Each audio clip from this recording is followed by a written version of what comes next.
Vamos a hablar, hermano, del primer estudio de hoy de soteriología, la doctrina de la salvación. ¿Ya? La doctrina de la salvación abarca, hermano, varias cosas de todo lo que tiene que ver con el acto de salvación que hizo nuestro Señor Jesucristo. ¿De qué nos salvó? ¿Qué movió al Señor Jesucristo a venir a la tierra a salvarnos? ¿En qué lugar estábamos antes de la salvación y en qué lugar quedamos después de la salvación? ¿Cierto? El pecado, el problema del pecado que existe, hermano, en el Señor. Todos estos son, hermanos, temas que tienen que ver con el estudio de la salvación. ¿Ya? La palabra del Señor contiene, hermanos, en el Señor, doctrina. Todo lo que en la Biblia está es doctrina. Absolutamente todo lo que aparece en la Escritura es doctrina. ¿Ya? Hay, hermano, en el Señor algunos pasajes que alguien dirá, esto no es doctrina, sí, pero es parte de una doctrina. ¿Cierto? Entonces están las doctrinas, hermano, en el Señor fundamentales y las doctrinas generales. ¿Ya? Las doctrinas fundamentales, hermanos, son soteriología, cristología, hermanos, eclesiología y todas estas, hermanos, son doctrinas fundamentales. Las doctrinas generales, hermanos, son las doctrinas que se desprenden de las fundamentales. ¿Ya? Entonces, cuando hay una doctrina fundamental, cada doctrina fundamental tiene ordenanzas.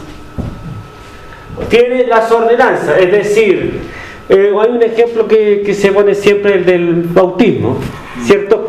La doctrina del bautismo es una doctrina fundamental. Todo hijo de Dios debe bautizarse. Todo hijo de Dios debe venir a las aguas del bautismo. Pero las ordenanzas son: ¿en qué nombre bautizo?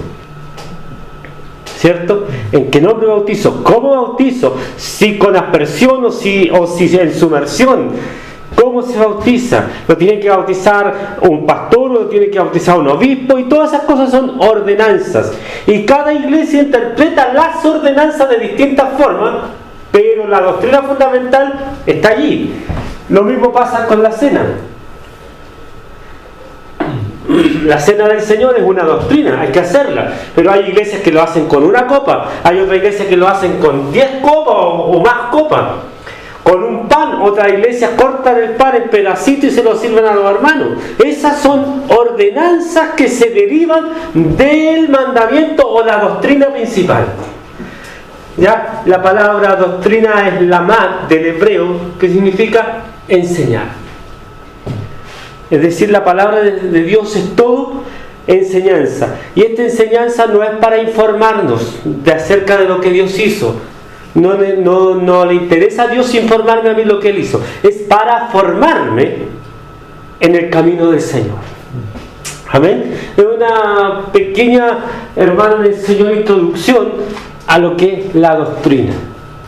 Nosotros tenemos que entender que la mayoría de las iglesias evangélicas, sean pentecostales, sean presbiterianas, sean metodistas, mantenemos una línea doctrinal. ¿Ya? Pero las ordenanzas son las que nos dividen muchas veces. La palabra soteriología se deriva de dos palabras griegas, sotería y logos. La primera significa salvación y la última palabra, disertación, doctrina o estudio de. ¿Ya? Estas dos palabras juntas es soteriología, el estudio de la salvación, ¿cierto? Entonces, en este tema nos vamos a centrar hoy día, en el estudio de la salvación. Y específicamente, dice, antes de entrar en el tema de la salvación debemos saber de qué somos salvados. Por lo tanto, el estudio de hoy habla de qué somos salvados. ¿Ya? Entonces, podríamos llevar por título el pecado y la salvación. Somos salvos del pecado en primera instancia. El pecado me lleva a condenación. Por lo tanto, si el Señor me salva del pecado, me libra también de la condenación. Es interesante eso. ¿Por qué Cristo en la cruz murió y nos lavó y nos redimió? Nos lavó de nuestros pecados. Porque podría haber dicho el Señor: no, yo solo vengo a salvarlos, no me importa cómo estén, yo no me interesa sus pecados, sigan viviendo así, yo los vengo a salvar. No, una forma de salvarnos es quitarnos los pecados y lavarnos de nuestros pecados, porque el pecado me aparta de Dios. Amén. Biblia, hermanos, porque vamos a leer varios textos. Dice, el hebreo tiene 24 palabras para pecado, mientras que el griego solo una. Veamos algunas palabras del hebreo. El hebreo, no vamos a revisar las 24 palabras, pero el hebreo tiene 24 palabras para definir pecado. ¿Ya? Romanos 3:23 y 5:12 dice: errando una meta o un blanco. Esta es la expresión más usada tanto en el Antiguo como en el Nuevo Testamento, ¿cierto? Errar la meta o errar el blanco. Nosotros, hermanos del Señor, corremos la carrera, y supóngase que usted está corriendo una carrera y se equivocó de meta. Es un grave error, ¿cierto? Entonces, lo que la palabra del Señor aquí nos está diciendo es, hermano, que cuando se hierra el blanco es un tipo de pecado. Cuando usted no hace lo que tiene que hacer, ¿cierto? Se puso una meta en los caminos del Señor y no lo hace, está pecando. Cuando usted tiene una vida en Cristo llena de normas para vivir y esas normas no las cumple porque no le importa, está pecando, porque no está yendo hacia la meta que es Cristo Jesús. Romanos 3:23, ¿quién la tiene? A ver. En el nombre del Señor. Por cuanto todos pecaron, están destituidos de la gloria de Dios. Amén. ¿Y el 5:12? ¿No lo tienen? Sí. Por tanto, como el pecado entró en el mundo por un hombre, por el pecado la muerte, así la muerte pasó a todos los hombres por cuanto todos pecaron. Amén. Cuando la palabra de Dios usa en estos textos el pecado, habla de haber errado al blanco. ¿Ya? En estos textos. La otra palabra es sobrepasar o traspasar una línea, transgredir. 1 Timoteo 2:14. ¿La tiene? Sí. Y Adán no fue engañado, sino que la mujer, siendo engañada, incurrió en transgresión. Incurrió en transgresión. Y transgredir es, hermano, traspasar una línea. Usted va al banco, ¿cierto? Y en el banco hay una barrerita y una línea, no se tiene que pasar ahí. Y usted llega y traspasa esa línea y dice: no, yo me pongo aquí, no. Eso es un pecado de transgresión. Cuando al Señor usted le dice, o la palabra en el Antiguo Testamento dice: no harás esto, ¿cierto? No harás esto, y usted cruzó esa línea, está cometiendo un pecado de transgresión en la presencia del Señor. Está transgrediendo una línea. Desobediencia a una voz. Hebreos 2:2. Amén. Porque si la palabra dicha por medio de los ángeles fue firme, y toda transgresión y desobediencia recibió justa retribución, ¿cómo escaparemos nosotros si descuidamos una salvación tan grande, la cual, habiendo sido anunciada primeramente por el Señor, no fue confirmada por los que oyeron? Amén. ¿Se dan cuenta? Desobedecer a una voz. Eso es un pecado. Es una falta grave en la presencia del Señor. Cuando Dios habló en el pasado audiblemente, también el pueblo desobedeció a Dios, aún habiendo oído a Dios. ¿Cierto? Aún habiendo oído a Dios. Y la palabra de Dios sigue siendo la voz de Dios para nosotros hoy. ¿Ya? Y si no escaparon aquellos del justo castigo, no escaparon aquellos que oyeron la voz de Dios, ¿escaparemos nosotros si descuidamos una salvación tan grande? No, por supuesto que no. Entonces, ojo que aquí no está hablando de pérdida de salvación, está hablando de castigo. ¿Me entiende? De el castigo que viene por la desobediencia. ¿Ya? Entonces alguien dice, sí, pero que el castigo de la desobediencia es muerte. Sí, la palabra del Señor dice que el castigo de la desobediencia es muerte. Pero si usted estudia la palabra del Señor, va a encontrar también que Dios castigó a su pueblo muchas veces no con muerte, sino con peste, con hambre, con guerra. ¿Me entiende? Porque no quería destruir a su pueblo, quería que salga del mal camino. Eso era un castigo de parte de Dios. Caer de donde uno debiera haberse mantenido en pie. Gálatas 6:1. Hermanos, si alguno fuere sorprendido en alguna falta, vosotros que sois espirituales, restauradle con espíritu de mansedumbre, considerándote a ti mismo, no sea que tú también seas tentado. Amén. Ojo que estos son, hermanos del Señor, conceptos hebreos de fallar. Caer de donde uno debiera haberse mantenido en pie. Por eso que también hay un texto que dice, el que está firme, miren que no caiga. Y nosotros en la iglesia usamos mucho esta expresión, cayó en pecado. ¿Cierto? Cayó en pecado, que significa que falló, que no cumplió, hermano, con lo que Dios pedía para él. Ignorancia de lo que uno debería haber sabido. Hebreos 9:7. La ignorancia también se cuenta como pecado. Vean. Pero en la segunda parte, solo el sumo sacerdote una vez al año, no sin sangre, la cual ofrece por sí mismo y por los pecados de ignorancia del pueblo. Amén. Los pecados de ignorancia. Cuando David dice, Señor, líbrame de mis pecados, aún de los que me son ocultos, se refería a que existen varias formas en las que nosotros fallamos, de las cuales somos inconscientes. ¿Por qué? Porque, hermanos del Señor, actuamos en el día de tantas formas y fallamos en la presencia del Señor, en la forma de ser que tenemos a veces en el día, sin saberlo, sin saber que por una palabra que dijimos a veces pasajera, ofendimos a otro. ¿Cierto? Ofendimos o fallamos. Entonces, hermanos, nosotros estamos desobedeciendo tanto por omisión como por acción. Tanto en conocimiento como en ignorancia estamos fallando en la presencia del Señor. Luego dice, disminución de aquello que debía haber rendido completamente. 1 Corintios 6:7. ¿Qué tiene esa? Bueno, dice, así que por cierto, es ya una falta en vosotros que tengáis pleitos entre vosotros mismos. ¿Por qué no sufrís más bien el agravio? ¿Por qué no sufrís más bien el ser defraudados? Amén. Ananías y Zafira, ¿qué hicieron?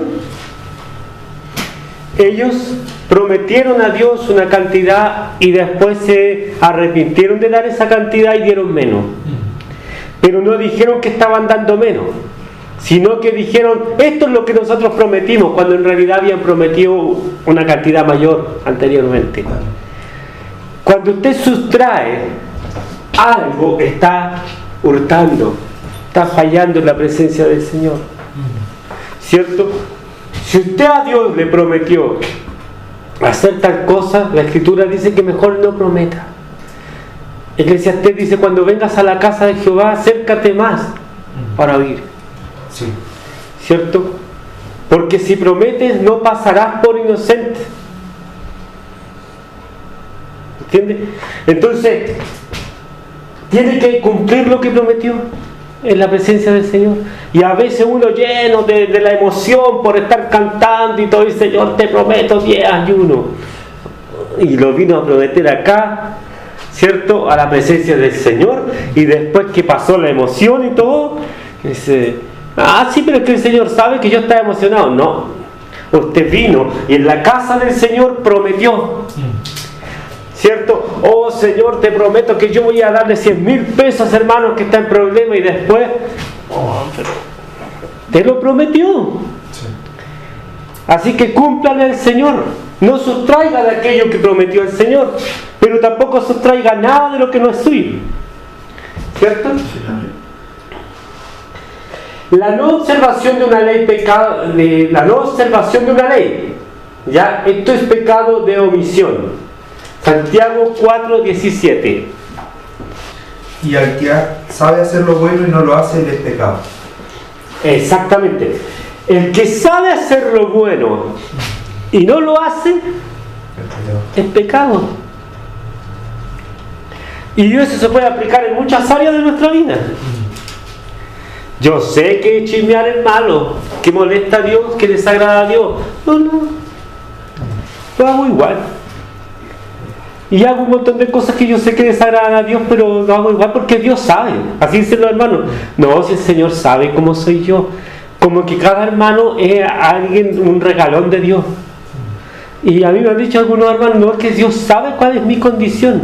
Y yo les digo, pero su condición no le da facultad para pecar libremente. No es que el Señor sabe lo que a mí me pasa. No. Obvio que el Señor sabe lo que a usted le pasa, pero no le da autorización el Señor para pecar. Entonces, sé lo que tengo que hacer, sé lo que es correcto, pero no lo hago porque no quiero.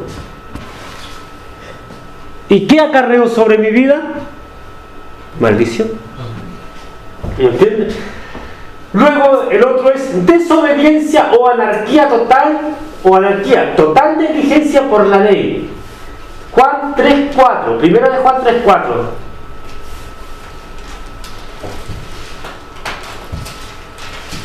Amén. ¿Lo tiene? Dice: todo aquel que comete pecado infringe también la ley, pues el pecado es infracción de la ley. El pecado es infracción de la ley. O sea, aquí tenemos otra palabra, ¿cierto? Sí. Ahí, infracción. Acá arriba era omisión, acá abajo es infracción.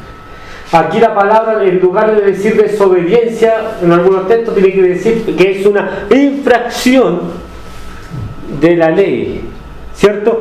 Entonces, nosotros cuando pecamos estamos transgrediendo la ley. Cuando usted se pasa un rojo y no lo ve un carabinero, ¿transgredió la ley o no la transgredió? Sí. Y se lo ve un carabinero, ¿qué sucede? Una infracción. El carabinero le va a cursar un parte o una multa porque usted transgredió. Sí. ¿Cierto? Transgredió. Entonces, ¿qué sucede? Que usted dice, ¡ay, qué pena que me pillaron, que me vio el carabinero! Pero siempre se pasa el rojo. Siempre está transgrediendo la ley. Solo que en ese momento lo encontraron justo en la falta. Esto me hace recordar, ¿sabe qué? Los hermanos que hablan de sus hermanos, que viven pelando a sus hermanos, pero cuando justo está hablando de su hermano, aparece su hermano y viene el que habló y dice: te pido perdón porque no quería decir eso. Pide perdón porque lo pillamos, pero no porque sienta arrepentimiento de haber quebrantado un mandamiento del Señor, ¿cierto? Entonces es igual que el que anda del auto y se pasa en los rojos, hermano, o hace todo en contra de la ley del tránsito. Hay una ley. La ley no inventó las infracciones. Yo quiero que se entienda eso. La ley no inventa las infracciones. La ley lo que hace es visibilizar las infracciones porque ya las cometían y decirnos que son infracciones.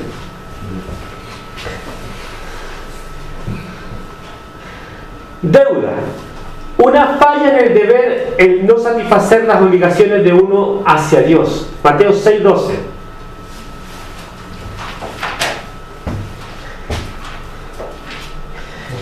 El apóstol dice que nosotros que no debamos a nadie nada sino el amarnos, ¿cierto? La deuda en sí misma es un pecado ante Dios y a mí me gusta vivir en deuda. Mateo 6:12, léalo. ¿Yo? Ya que lo tengo. Y perdónanos nuestras deudas, como también nosotros perdonamos a nuestros deudores. Ya, aquí deuda da la impresión que no se refiere a materia, sino a las faltas que yo cometo que son consideradas una deuda en la presencia del Señor, así como yo perdono a mis deudores, ¿cierto? Pero hay una complejidad tremenda en el texto, ya, que es un acondicionamiento, ¿cierto? Que yo le digo a Dios: perdona mis deudas en la medida que yo perdono a mis deudores. Dicho de otra forma, perdona mis pecados en la medida que yo perdono a los que cometen pecado contra mí. Es difícil, porque si yo no he sido capaz de perdonar, no le puedo pedir a Dios que perdone mis pecados. Ahora, ojo, y voy a dar un dato con esto. La oración modelo, que es la frase de donde se saca esto, ¿cierto? Sí. La oración modelo no era para la iglesia, era para Israel. Entonces los hermanos me dicen, no, pero ¿cómo dice eso? Si todos nosotros decimos, Padre nuestro que estás en los cielos, santificado sea tu nombre, hágase tu voluntad en el cielo como en la tierra, el pan nuestro de cada día, dánoslo hoy, ¿cierto? Y no nos metas en tentación, mas líbranos del mal, porque tuyo es el reino, el poder y la gloria por los siglos. Amén. Era una oración que el Señor le enseñó a los discípulos para el pueblo de Israel. Y usted analiza, está hablando de promesas para el pueblo de Israel. Entonces usted me dice, no, mentira. Entonces, si no es como yo digo y estoy mintiendo, no puedo recibir perdón de Dios por mis pecados. ¿Por qué? Porque esta oración me condiciona que yo perdone primero para que Dios me pueda perdonar. ¿Se están dando cuenta? Entonces, yo vengo a las plantas del Señor a pedir perdón y el Señor me dice, un momento, joven, ¿usted perdonó a todos sus hermanos? No, Señor. Entonces yo tampoco los puedo perdonar.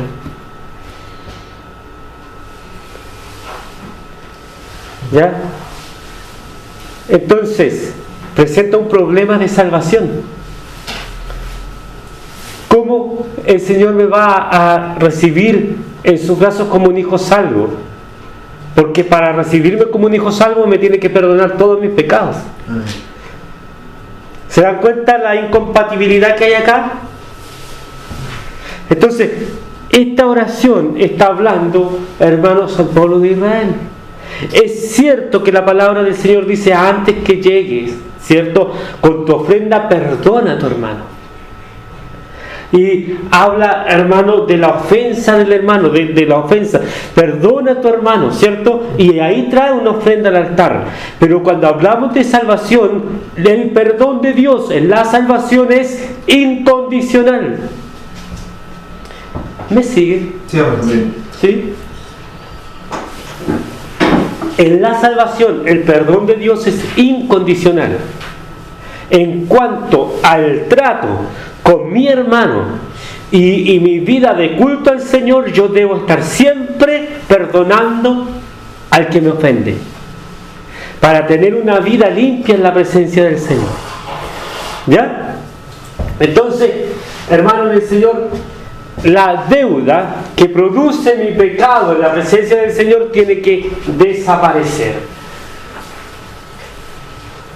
Un estado sin Dios. 1 Pedro 4:8. Proverbio 11:31.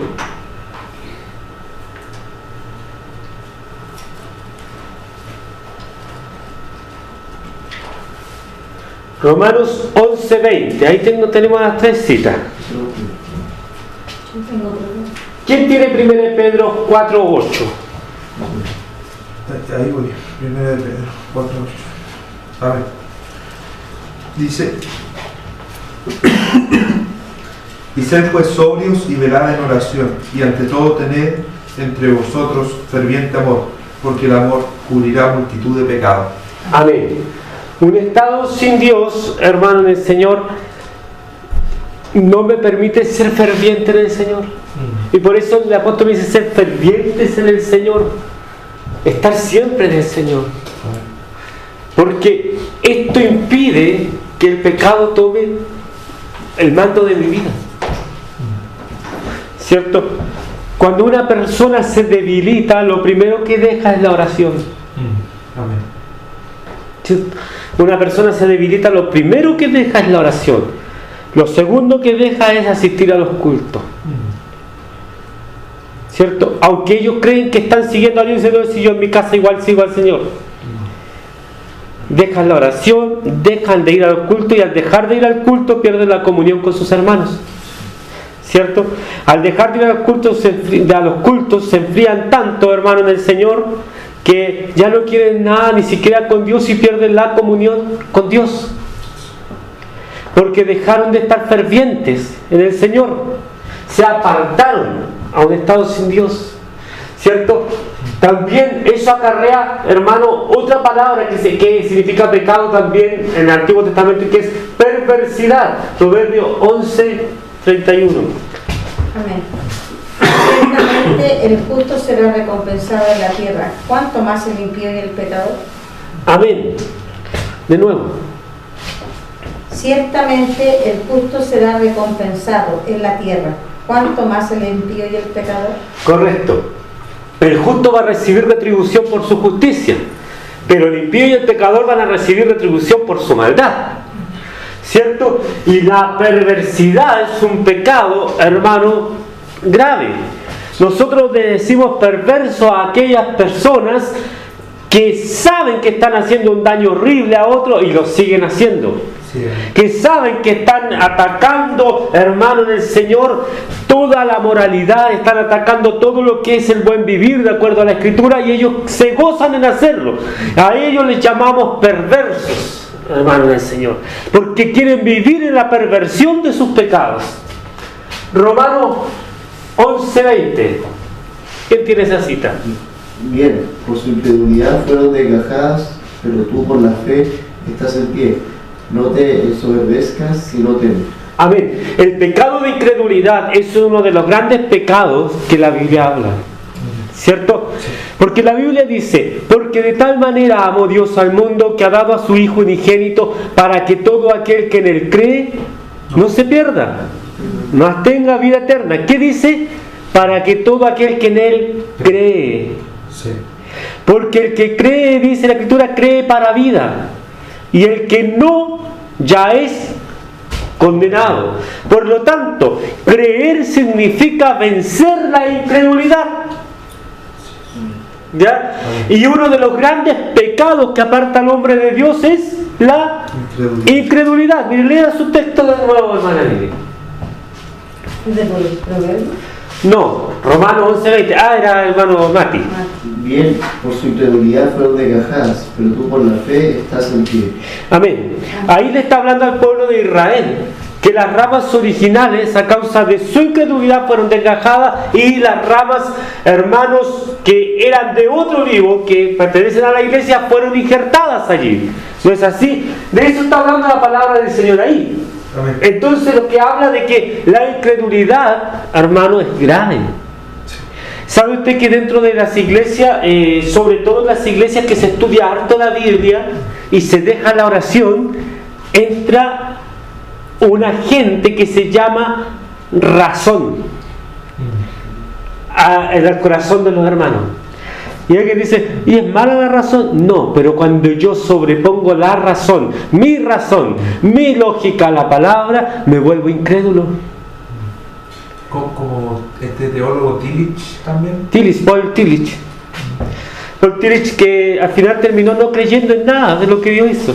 Entonces, el que estudia mucho la Biblia sin la oración y sin una vida de relación personal con Dios, de intimidad con Dios, termina no creyendo lo que dice la Biblia. Entonces dice ellos: no, es que esos milagros ya no eran para esta época, no, es que Dios ya no hace esas cosas, no, es que estos dones ya no están vigentes. Yo les digo a los hermanos que creen que cesaron los dones, ¿cierto? ¿Qué parámetros tienen ellos para decir qué don cesó y qué don sigue en pie? Porque ciertamente no cesaron todos los dones, ¿cierto? Y la palabra del Señor me dice que el Cristo de ayer es el mismo de hoy, y que Dios puede actuar en milagro a través de los siglos y de los milenios. Cuando Dios actuó en milagro en los días de, hermano del Señor, de Moisés, hizo milagros maravillosos y enormes, prodigios. Y después la gente con el tiempo decía: no, es que Jehová ya no está con su pueblo, ya no hace esas cosas. Y apareció Cristo y hizo milagros enormes. Y los apóstoles hicieron grandes milagros. ¿Los puede hacer el Señor hoy día? Por supuesto que sí. Porque no dependían de Moisés los milagros, no dependían de los apóstoles los milagros, dependen del Dios de los milagros. Amén. Sí, sí. Entonces, la incredulidad va entrando en la iglesia y va minando la iglesia. Y es verdad que hay muchas personas, hablando de los dones, que han abusado, hermano, de lo que son los dones y lo han usado carnalmente, hermano, no el don de Dios, sino que carnalmente muestran que tienen un don que en realidad no tienen. ¿Ya? Entonces otros que ven ese espectáculo dicen, no, esto no es de Dios, porque los dones ya no están vigentes. La palabra del Señor en ningún lugar me dice que Dios va a cesar los dones. ¿Me entienden? Que Dios va a cesar los dones. ¿Cómo que no, pastor? Y nos dice la Escritura que las lenguas cesarán. Ahí está hablando acerca de la vida previa a la venida del Señor. Amén. El Señor les bendiga. Amén. Entonces, todo se presta, hermano, para confusión. Es cierto, todo se presta para confusión. Pero yo quiero que meditemos algo. Cuando entra el racionalismo. Sí, racionalismo dentro de la iglesia es peligroso. Tenemos que mantener nuestra iglesia sana, ¿cierto? Pues yo no puedo dejar de creer que Dios puede hacer un milagro.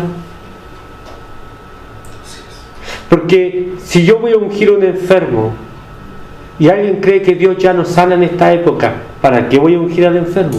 Sí, así es. Y me dice, no, es que ya no hay que ungir porque Dios no sana en esta época. Y voy a la Biblia y la Biblia me dice que el Cristo de ayer es el mismo de hoy. Sí, Señor. ¿Cierto?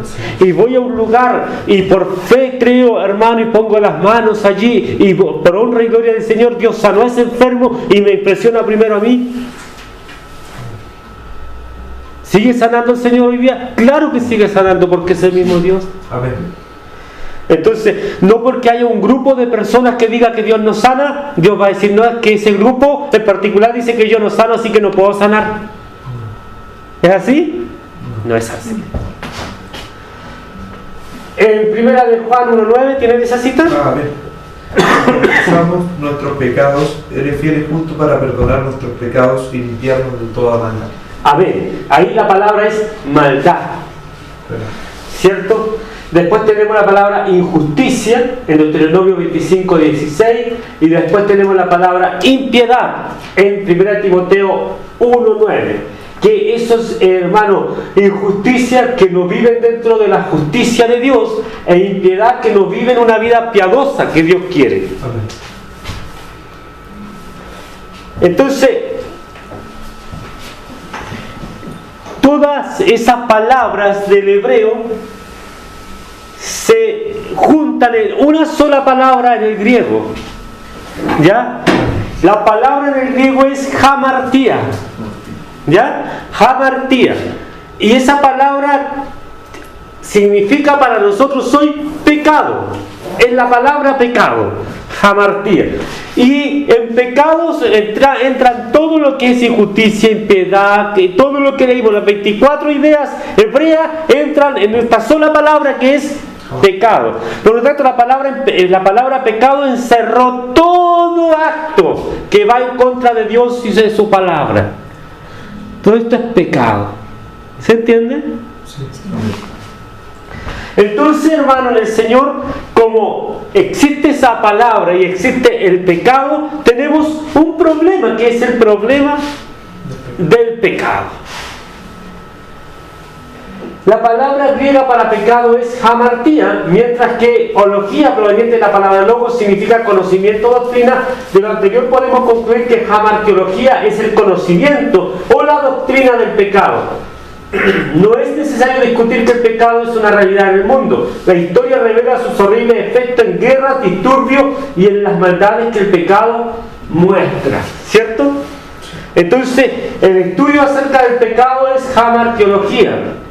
La palabra, hermano, hamartía es una palabra muy amplia, hermano del Señor, es una palabra muy amplia que encierra todo acto que va contra Dios y su palabra.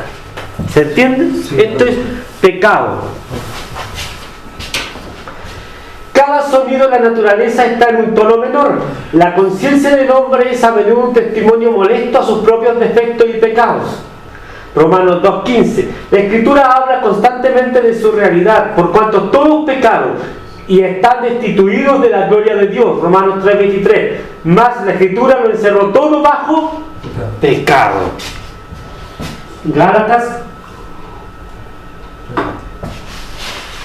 3.22. La Escritura lo encerró todo bajo pecado.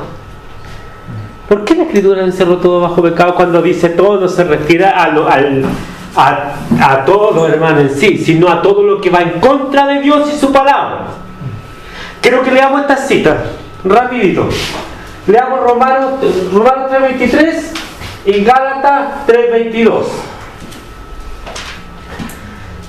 Romanos 2.15 lo leo yo.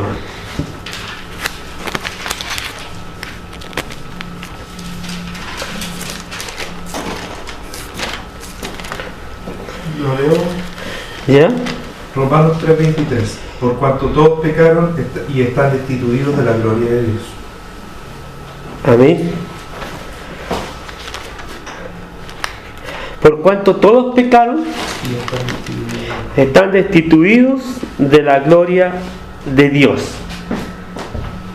Quiero ver eso. En la Escritura, aquí está mostrando una realidad que en el Antiguo Testamento ya se había dado. ¿Cierto? En Salmos 14 el Señor dice que buscó entre los hijos de los hombres para ver si había un justo, y dice, no hay justo, no hay ni siquiera uno, todos se desviaron, a una se han corrompido, no hay justo. Eso dice el Antiguo Testamento. Luego en Romanos 3, hermanos, se vuelve a repetir esta historia, donde se hace un análisis y se dice que por cuanto todos pecaron, al final de la conclusión, estamos destituidos de la gloria de Dios. Ningún ser humano puede llegar a la salvación por sí mismo, porque todo ser humano pecó. Entonces me dice alguien, pero ¿cómo si yo no he pecado tanto? Ojo, Dios lo sometió todo bajo pecado. O sea, en la palabra pecado está todo acto que va contra Dios y contra su palabra. Lo he dicho varias veces, todo acto. Entonces alguien diría, no es que yo no he pecado. ¿Sí pecó? Sí. Y alguien dirá, no es que yo conozco un caballero que tan bueno le hace el bien a todos y se va a salvar. No, por cuanto todos pecaron están destituidos de la gloria de Dios. Así todos hagan un bien tremendo y entreguen su cuerpo para ser quemados. Si no tienen, hermano, lo que Dios pide, no les sirve de nada. ¿No es así? Amén. Entonces, las buenas obras no le borran sus pecados a usted. ¿Entiende? Y sabe que escuché el otro día a un hermano que me dijo que si yo le predico a alguien y esa persona se arrepiente, Dios me borra a mí multitudes de pecados. Yo me quedé callado. Que eso no es bíblico. Cuando la Biblia dice que si uno le predica a otro y esta persona viene a Cristo, Él borrará multitudes de pecados, habla del que vino lleno de pecado a las plantas del Señor y se arrepintió y Dios borró esos pecados. Pero no que yo voy a estar predicando para que Dios me borre pecado a mí, porque eso cambia el incentivo de la predicación. Yo ya no predico por amor a las almas, sino que predico para que Dios me borre pecado. Y la Escritura dice que lo único que quita pecado es la sangre de Cristo, no mis buenas obras. ¿No es así? Entonces, Gálatas 3:22, ¿qué lo tiene? Más la Escritura lo encerró todo bajo pecado, para que la promesa que es por la fe en Jesucristo fuese dada a los creyentes. Amén. ¿Se da cuenta? La Escritura lo encerró todo bajo pecado, para que la promesa viniera al creyente. Aquí dice Romanos 2:15, mostrando la obra de la ley escrita en sus corazones, dando testimonio en su conciencia y acusándolo o defendiéndolo su razonamiento. ¿Cierto? Un testimonio molesto sus propios defectos y pecados. O sea, el hombre tiene en sí mismo un testimonio de sus pecados. ¿Ya? La palabra del Señor me dice que todos pecaron y que Dios lo encerró todo bajo pecado. ¿Para qué? A fin de que tengamos la opción de la salvación por Cristo el Señor.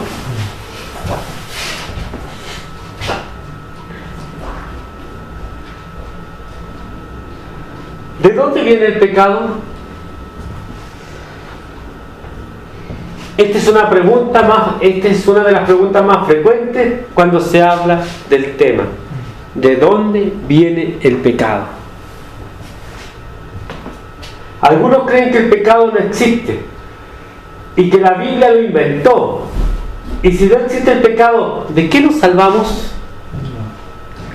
O sea, la Biblia inventó el pecado y inventó el término salvación. ¿Es cierto eso? No. El que mata no está pecando. Es interesante esto. ¿Sabe por qué? Porque los psicólogos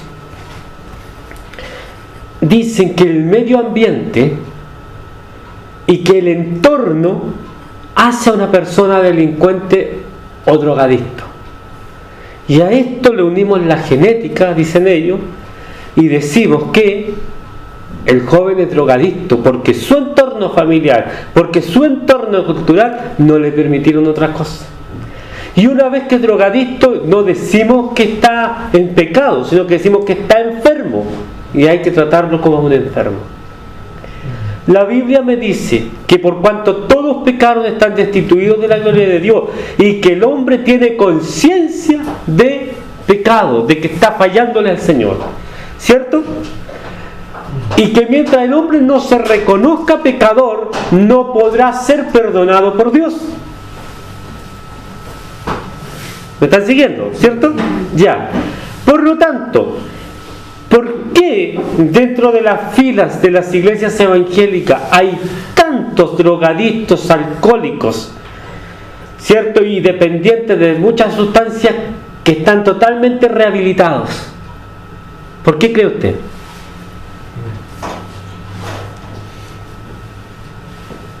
Porque reconocieron que lo que ellos hacían era un pecado. Sí. Y vinieron a las plantas del Señor y el Señor los sanó y quitó esa maldad y pecado de sobre ellos. Y todo aquello que me dicen que fue el entorno, que fue la familia, que fue todo eso, no es cierto. Porque el hombre va de continuo al pecado desde pequeño. ¿Cierto? Amén. ¿Por qué la psicología y toda esta ciencia no pueden rehabilitar a los drogadictos? ¿Se han dado cuenta de eso? ¿Verdad? Que muestren las estadísticas que tienen de drogadictos rehabilitados con estos tratamientos. ¿Y saben qué van a decir? Vaya donde los evangélicos. Y el evangélico no le va a decir, mijito, usted está enfermo. Le va a decir, oiga, usted está en pecado, arrepiéntase y el Señor sacará esto de su vida. Amén. Sí, amén. Amén. Entonces, es interesante esto. El mundo me dice que el entorno me hace malo. Y la Escritura me dice que no, que yo vengo con una herencia de pecado, ¿cierto? Y que por esencia soy malo y voy de tendencia al mal. La gente dice, no, no es cierto, no soy malo. ¿Cómo vamos a decir que un niño es malo? La Biblia me enseña que yo tengo una esencia pecadora y esta esencia pecadora me aparta de Dios. La psicología me dice que no, que todo el entorno me hace lo que soy. Qué extraño. Porque hay una contradicción vital en lo que dice la psicología con esto. Porque es fácil explicar que un niño que vive en una población pobre, según esta psicología, que un niño que vive en la población pobre terminó drogadicto y ladrón porque su entorno lo hizo así. Porque tenía un padre maltratador, porque tenía una madre maltratadora, porque no tenían que comer, por muchas razones. Y uno dice, puede ser, pero la Biblia dice no. Pero ahora vamos a las familias ricas o adineradas. Salen hijos delincuentes y salen hijos criminales. ¿Y qué entorno los convirtió en criminales a ellos? la mucha comida, la mucha abundancia. Entonces se cae por sí sola esta teoría, hermano del Señor. Entonces le gusta a la psicología llamar a todo lo que la Biblia llama pecado, le gusta llamarlo enfermedad, ¿cierto? Sí. O llamarlo opción de vida, o llamarlo y etiquetarlo como nació así. Él es así. Decía Adrián Roger en una de sus predicaciones, que a mí me gustaba mucho, decía él: si Dios creó al homosexual y después lo condena por ser homosexual, entonces Dios es injusto. ¿Cierto? Porque si Dios me creó cojo y cuando me llene a su presencia, decía él, me va a condenar por ser cojo, Dios es injusto. Pero Dios no me creó cojo. Dios dijo que cuando hizo al hombre y a la mujer eran, cierto, en extremo bueno lo que él había hecho y perfecto. No había allí pecado y no había nada malo. Por lo tanto, si Dios creó a un hombre perfecto y puro y sin pecado y a una mujer perfecta, pura y sin pecado, tiene todo, hermano, la justicia de su lado para juzgar a aquellos que se han apartado y se han llenado de pecado. Porque Él me va a decir, yo los creé perfectos. Así es. Algunos creen que el pecado no existe y que la Biblia lo inventó. Y si existe el pecado, ¿de qué nos salvamos si es que no existe? Esa es la pregunta. La verdad es que la Biblia no inventó el pecado, solo denuncia la realidad de este, y decir esto es culpar a Dios del pecado, ¿cierto?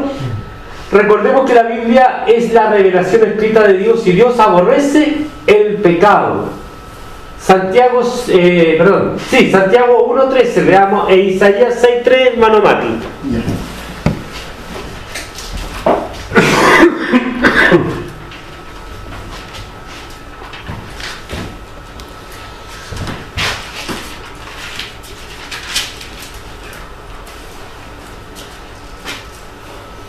Santiago 1.13. ¿Sí? ¿Lo tienen? Sí, amén. Cuando alguno es tentado, no diga que es tentado de parte de Dios, porque Dios no puede ser tentado por el mal, ni él tienta a nadie. Amén.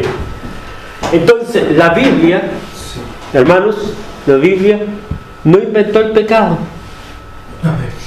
sino que la Biblia, hermanos del Señor, habla de la realidad del pecado y lo visibiliza, lo trae a la vista de las personas. Por ejemplo, el que hizo las leyes del tránsito se dio cuenta de que las personas iban a una esquina para cruzar la calle,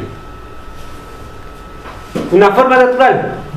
Entonces pensaron que era una forma correcta de cruzar la calle en una esquina y le pusieron rayitas al suelo para que las personas siempre crucen por ahí y los automovilistas los respeten. Eso es el paso de cebra, ¿cierto?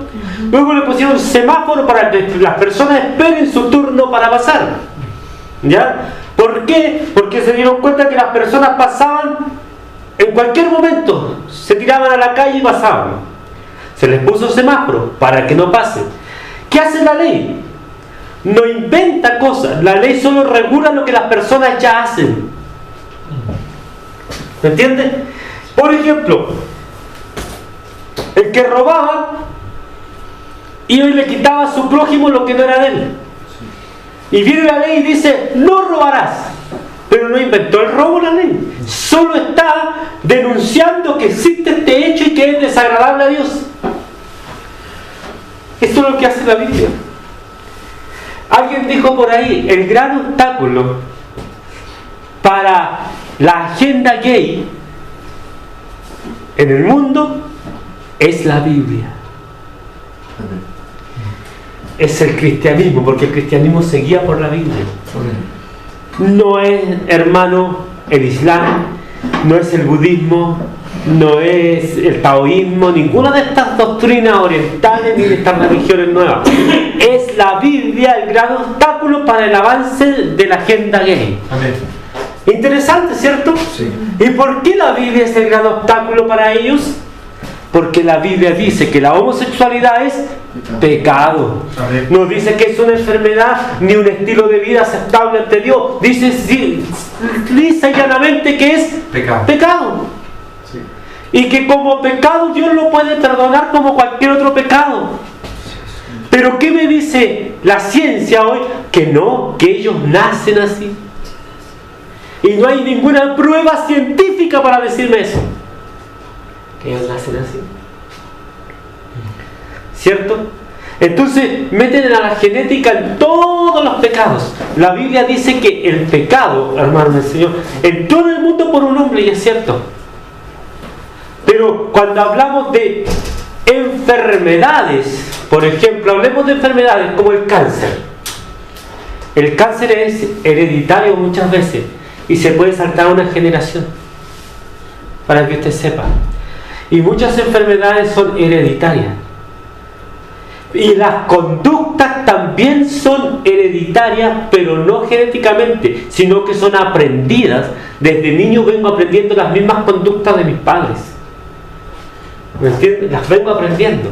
Todavía la ciencia no sabe hasta qué grado una conducta puede ser genética o aprendida. Eso todavía la ciencia no lo dice. Entonces, si decimos que... Escúcheme bien esto. Si decimos que el homosexualismo es pecado, como lo dice la Biblia, estoy diciendo que mi hijo no puede nacer homosexual. ¿Ya? ¿Me está escuchando, cierto? Sí. Si decimos que el homosexualismo es pecado, como dice la Biblia, entonces también decimos que mi hijo no puede ser homosexual. ¿Ya? Pero puede llegar a hacerlo por ver la conducta de sus padres y aprender lo que sus padres hacen, que es por lo general lo que hacen los niños, hacer lo que sus padres hacen. Si decimos que la homosexualidad es una enfermedad, entonces también estamos obligados a decir que los niños que nazcan de esa pareja traen la misma enfermedad o herencia. ¿Verdad? ¿Ya? Y que ya no hace falta Cristo para sanar esa enfermedad, sino la ciencia. ¿Se está dando cuenta? Sí. La Organización Mundial de la Salud sacó a la homosexualidad, hermano, de la lista de patologías. Dijo que no es enfermedad, sino que es una opción de vida. ¿Cierto? Entonces, ¿por qué entonces ellos quieren decirnos no, que esto es genético? Ellos optaron por esa vida. Ellos optaron por esa vida. Sí. Optaron por vivir en pecado ante Dios. Así de simple. Así es. Así de simple, hermano del Señor. Por lo tanto, Dios puede perdonar ese pecado como tantos otros.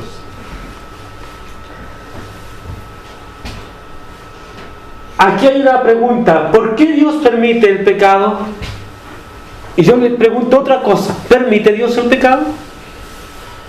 A ver. Sí. ¿Usted qué dice? ¿Que no? Hermano segundo. No. ¿No? Estamos divididos. No, sí, no. ¿Ya?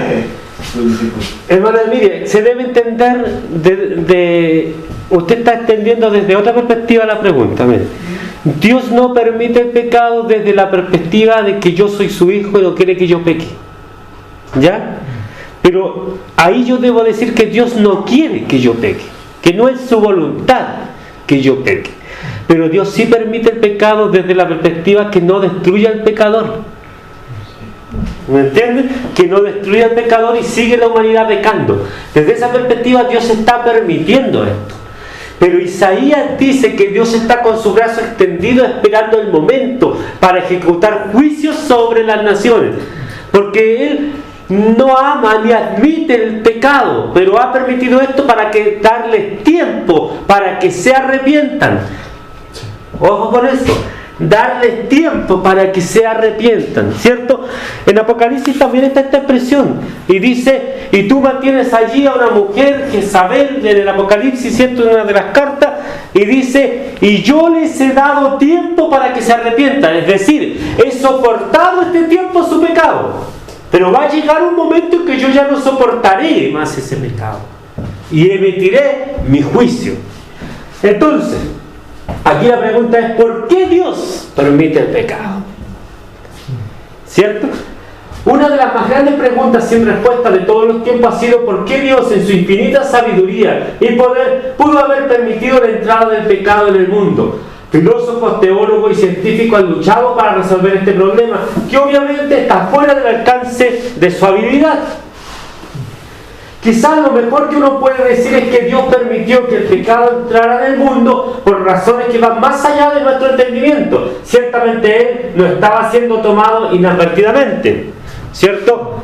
¿Sabía Dios que Adán y Eva iban a pecar? Sí, bueno. Sí. Los testigos de Jehová dicen que no, que Dios no sabía. ¿Ya? Entonces, los testigos de Jehová dicen: no, Dios no sabía. Pero al caer Adán y Eva en pecado, Dios tuvo que hacer un plan de acción nuevo. ¿Ya? Y de ahí se reunió Dios y conversó y dijo: voy a tener que mandar a mi hijo. ¿Cierto? Sí. A la tierra. Eso dicen los testigos de Jehová. Pero al decir eso, digo que Dios no es soberano, no es omnisciente, no es omnipotente. Es decir, le quito atributos a Dios. Porque si Dios no lo sabe todo, ¿qué tipo de Dios es? En las culturas orientales, los dioses que tienen no lo saben todo. Por eso que tienen que tener un montón de dioses. Porque este Dios de acá no sabe lo que está pasando acá. En cambio, la Escritura me enseña que nuestro Dios es soberano y que sabe y entiende todas las cosas y nada le es oculto. ¿Sabía Dios que Adán y Eva iban a pecar? Por supuesto, y no encontró esto de sorpresa a Dios. Dios tenía un plan de acción ya de tiempo para esto. En Efesios capítulo 1 verso 3 habla de que allí que Dios nos bendijo con bendiciones espirituales en Cristo, ¿cierto? Sí. Antes que el mundo fuese. Amén. Alguien que lea Efesios 1:3 rapidito, para que no quede esta cita dando vuelta.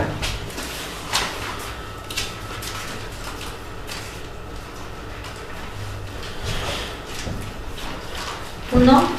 1:3. 1:3.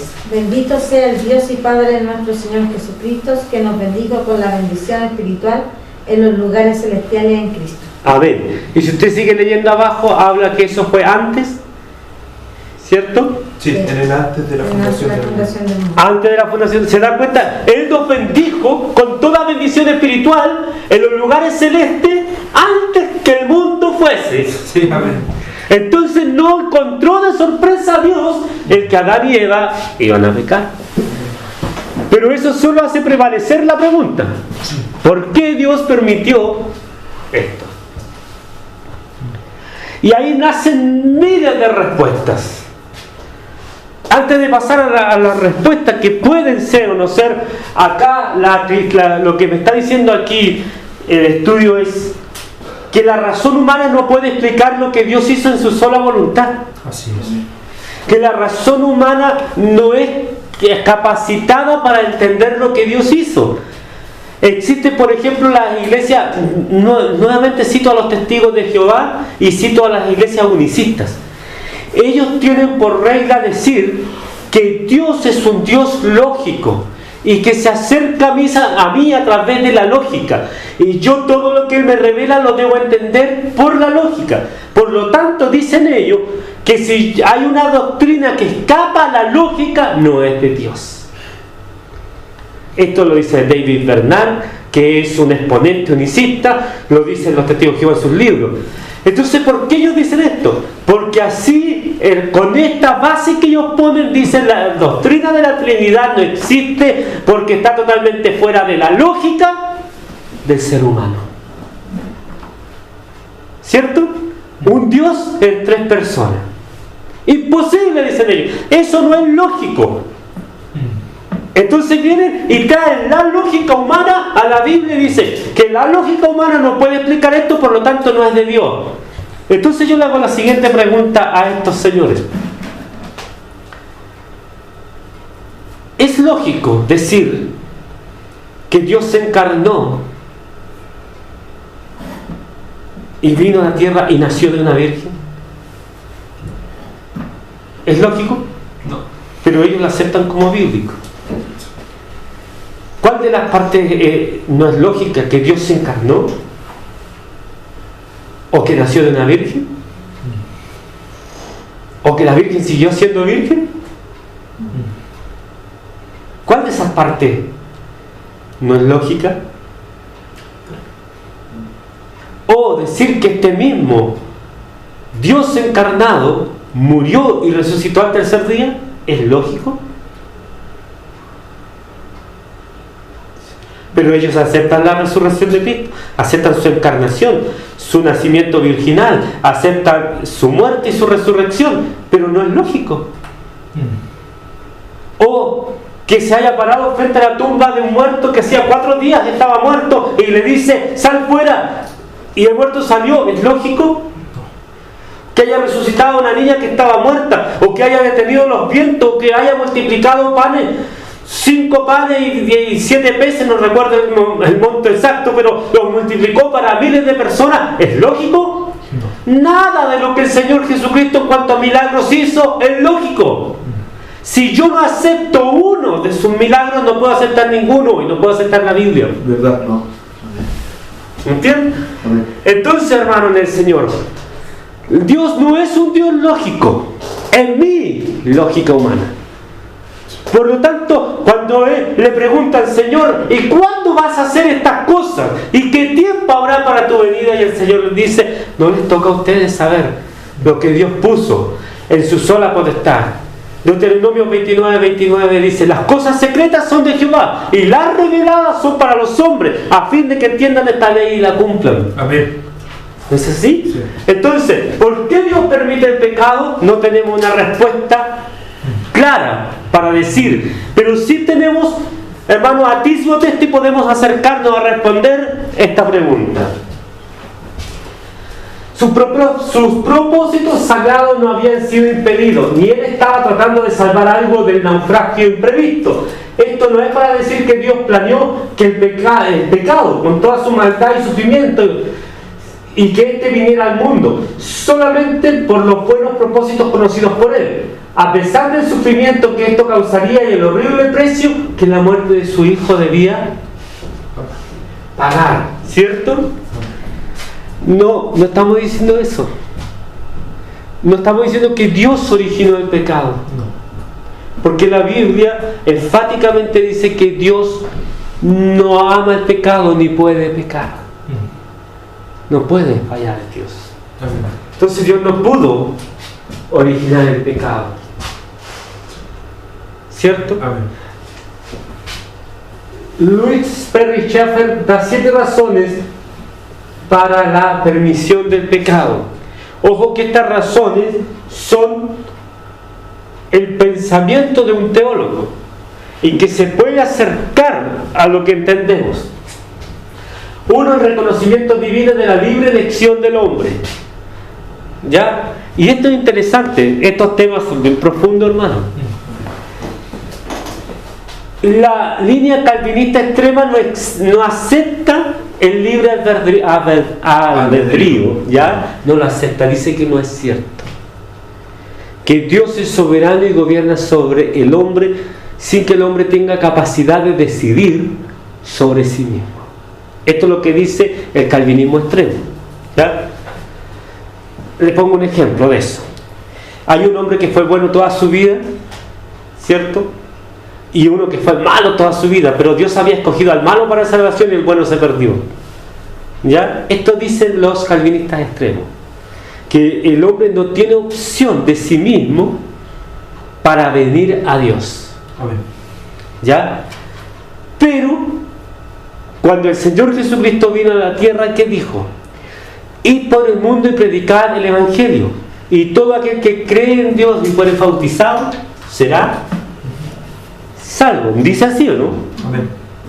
O estoy poniéndole al texto, ¿cierto? O como dice el texto number one, como dice un predicador, ¿cierto?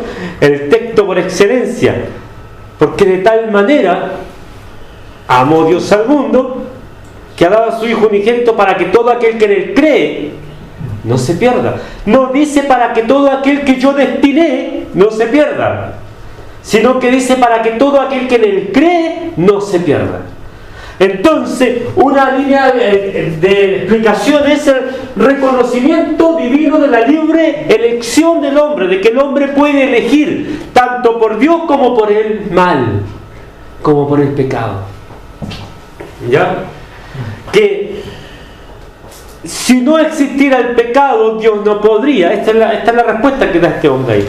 Dios no podría decir que el hombre ama a Dios, porque no está siendo probada su fidelidad a Dios por otra opción, la opción del pecado. En cambio, la opción del pecado existe y el hombre sigue amando a Dios. ¿Se entiende? Ya. Esto se llama libre albedrío, ¿cierto? Y en esta libertad de acción que tiene el hombre, se apartó de Dios. Se apartó de Dios. Entonces, 2. El valor específico de seres redimidos. Es decir, ¿de qué puedo dar gracias a Dios yo? Si el pecado no existe y me redimió, ¿de qué? ¿Cierto? Por lo tanto, el pecado produjo en mí una pérdida tremenda y Cristo vino a remediar esa pérdida. Y esa pérdida da un valor específico a los seres redimidos. ¿Cierto? Esa pérdida da un valor específico porque Cristo vino a comprarnos y a rescatarnos. ¿Cierto? A ver. 3. La adquisición del conocimiento divino. ¿Ya? Es decir, nosotros llegamos a conocer, hermanos, el bien y el mal. Y Dios hizo salir del huerto a Adán y a Eva, ¿para qué? Para que no coman del árbol de la vida y vivan en eternidad en pecado. Los seres humanos no vivimos en eternidad, vivimos una vida. Y en la vida que vivimos fallando en la presencia de Dios. ¿Cierto? Entonces adquirimos un conocimiento del bien y del mal. Alguien preguntó y dijo, ¿y para qué Dios tenía entonces el árbol del conocimiento ahí si no quería que el hombre lo probara? Porque Dios quería que el hombre llegara a una estatura y un conocimiento conversando con Él y multiplicándose dentro del mandamiento y viviendo una vida así, hasta que el hombre pudiera llegar a comer del árbol del bien y del mal sin caer en pecado.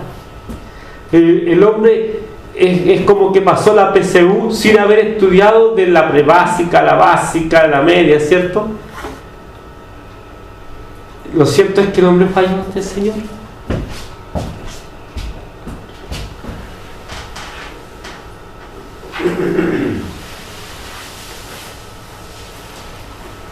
La demostración del odio divino hacia la maldad, ¿cierto?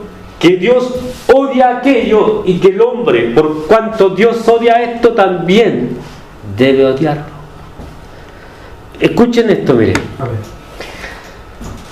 Si yo soy un cristiano, yo debo amar todo lo que Dios ama y odiar todo lo que Dios odia. Si yo como cristiano no logro amar todo lo que Dios ama, ni logro odiar todo lo que Dios odia, me falta para ser cristiano. Pero este conocimiento lo trajo en sí mismo el hecho de que hay pecado sobre la tierra. ¿Se entiende? Amén. El recto juicio de toda la maldad. El hecho de que existe el pecado también me hace entender que Dios tiene un juicio contra todo pecador y que tiene un tiempo para que la maldad se desarrolle sobre la tierra. ¿Me entiende? Que no es lo que Él quiere. Ojo con eso, que lo que Dios permite no es lo que quiere. A mí me han venido a decir, varias veces. ¿Y por qué Dios entonces permite que esté pasando todo lo que esté pasando como que Dios está contento con lo que pasa? No, permisión no significa que Dios quiera lo que está pasando. Son dos cosas muy distintas. Y cuando a mí me vienen a decir eso, les digo yo, un momento, piense, cuando su hijo se porta mal y usted lo aguanta, ¿qué está haciendo en ese momento? Estoy esperando que cambie de actitud, ¿cierto? Entonces usted está permitiendo la maldad de su hijo hasta que cambie de actitud. ¿Pero quiere usted que se porte mal? No, no quiero que se porte mal. Bueno, Dios no quiere que nos portemos mal. Y está esperando un momento a fin de que el hombre se arrepienta y vuelva a Él. Les he dado tiempo para que se arrepienta. Y por último, y lo más importante, el hecho de que haya pecado sobre la tierra, sobre el hombre, manifiesta una parte de Dios que el hombre no hubiese conocido si no hubiese existido el pecado. Y esta parte esencial de Dios para el hombre es la gracia, ¿cierto? La gracia salvadora. Él dirá, pero es que no era necesario el pecado. Es que yo no lo sé, usted no lo sabe. Dios estableció este sistema así. Y lo que estamos haciendo es acercarnos a lo que la Biblia nos enseña. ¿No es así? Acercarnos a lo que la Biblia nos enseña. Entonces, querido hermano, yo digo que siendo malo y siendo pecador y siendo perdido, la gracia del Señor me apareció. Y la gracia del Señor aparece no al que la merece, sino al que no la merece. Los hermanos siempre dicen en la iglesia, dicen, hoy yo no sé qué vio Dios en mí. Oiga, esa es arrogancia, hermano. Y yo todavía he escuchado gente que dice, no, yo en el mundo era malo, fíjese que yo era aquí, yo era allá, y lo dicen como con orgullo. No, yo maté, yo asalté, yo hice esto otro, y algo vio Dios en mí. ¿Qué iba a ver Dios en todo ese montón de basura, hermano? Hermano, si esa es la verdad, la Escritura me enseña que Dios no vio nada, por eso me llamó. Porque vio mi miseria. Acuérdense que la palabra misericordia es una palabra compuesta, hermano, de miseria y corazón. ¿Cierto? Entonces mi miseria pasó por el corazón de Dios. Y Dios se movió a hacer un cambio en mi vida. Si no existe el pecado, yo no hubiese conocido este aspecto real, maravilloso de Dios. ¿Cierto? Que es su misericordia. No vio nada en mí, señores del mundo. Quítense esa idea. Y los que escuchen este estudio, quítense esa idea de la cabeza. Dios no ha visto nada bueno en usted en el mundo. Todo lo contrario, ve que va al hoyo. Por cuanto todos pecaron y están destituidos de la gloria de Dios. Dios ve que la humanidad entera va hacia el precipicio, hermano. ¿Y sabe lo que le dice Dios? Vengan, yo soy el camino, yo soy la verdad y la vida. Tengo un atajo hacia la gloria. Ustedes todos se van al infierno, a la condenación. Yo tengo un atajo hacia la gloria. Vengan para acá. Esta es la gracia del Señor. Verdad.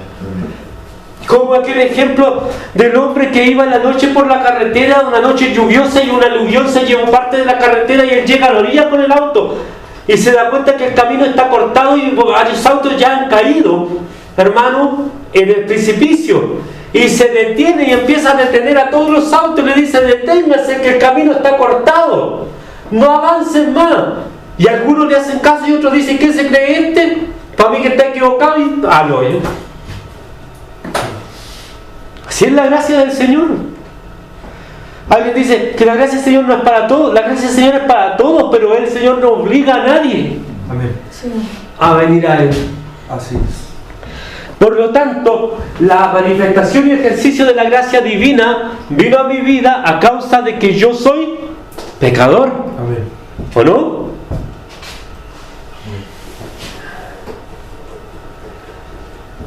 ¿De dónde viene el pecado?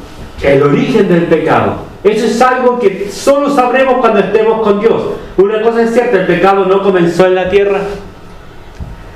¿De dónde viene el pecado? Y siempre los hermanos empiezan a especular.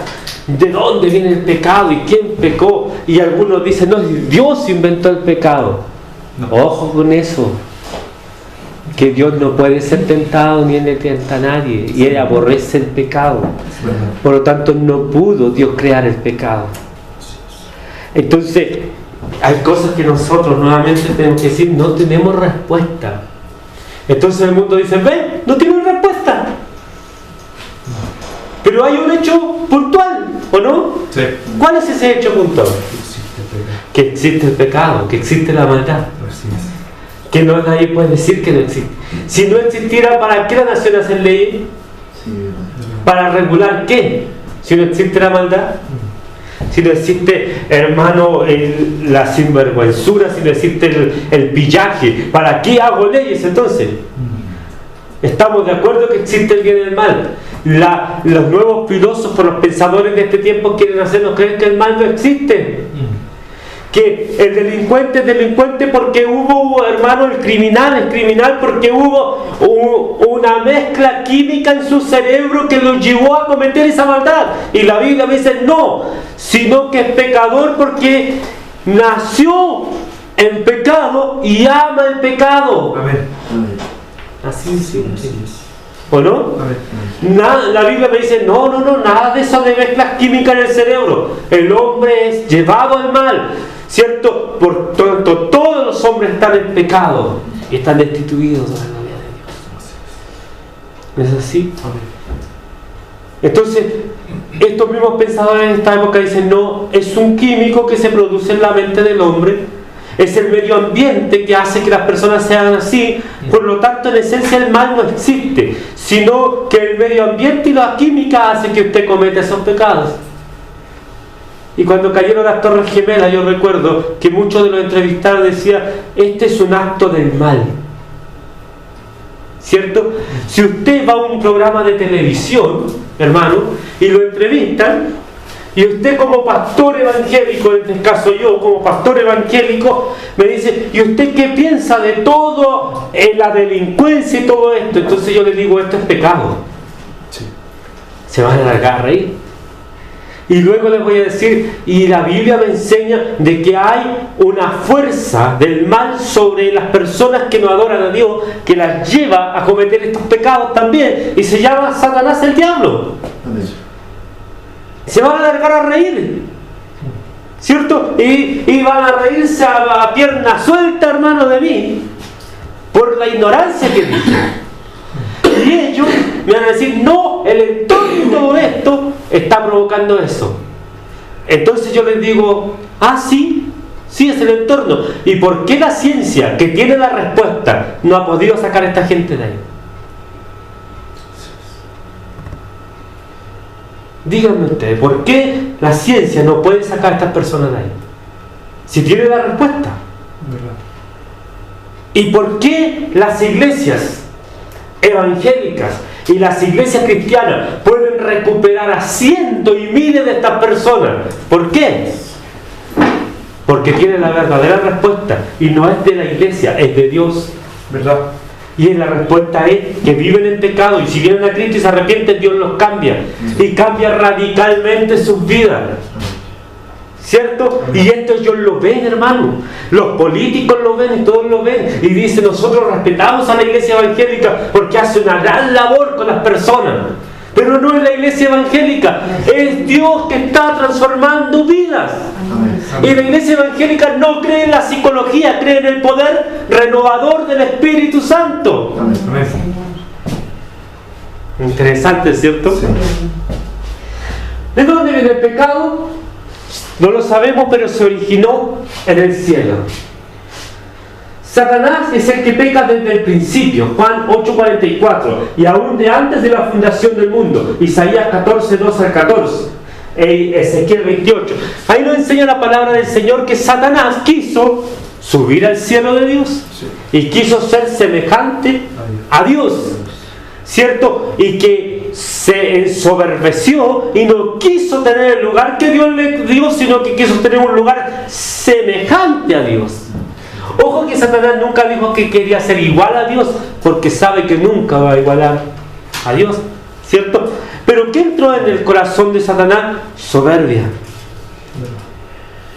¿Amén? Sí. Soberbia, envidia. La envidia, hermanos, corroe, la envidia mata. Un hijo de Dios no puede ser envidioso. Si un hijo de Dios tiene envidia, tiene que orar a Dios para que reprenda ese pecado sobre su vida, y no puede vivir en envidia, porque la envidia, hermano, lo va a hacer odiar a sus hermanos. Ay, yo quiero eso que tiene él, yo quiero ese don, yo quiero eso, yo quiero todos los privilegios del otro, los quiero yo. Eso es pecado grave. Satanás, hermano, siendo un ángel querubín del Señor, entró en él envidia y entró maldad. Amén. ¿De dónde venía esa maldad? No lo sé. Tal vez siempre existió la opción de hacer el mal y nadie la había tomado, hasta que vino Satanás y tomó la opción de hacer el mal. Amén. Amén. Leamos, hermanos, Isaías 14, 2 al 14. ¿Lo tienen?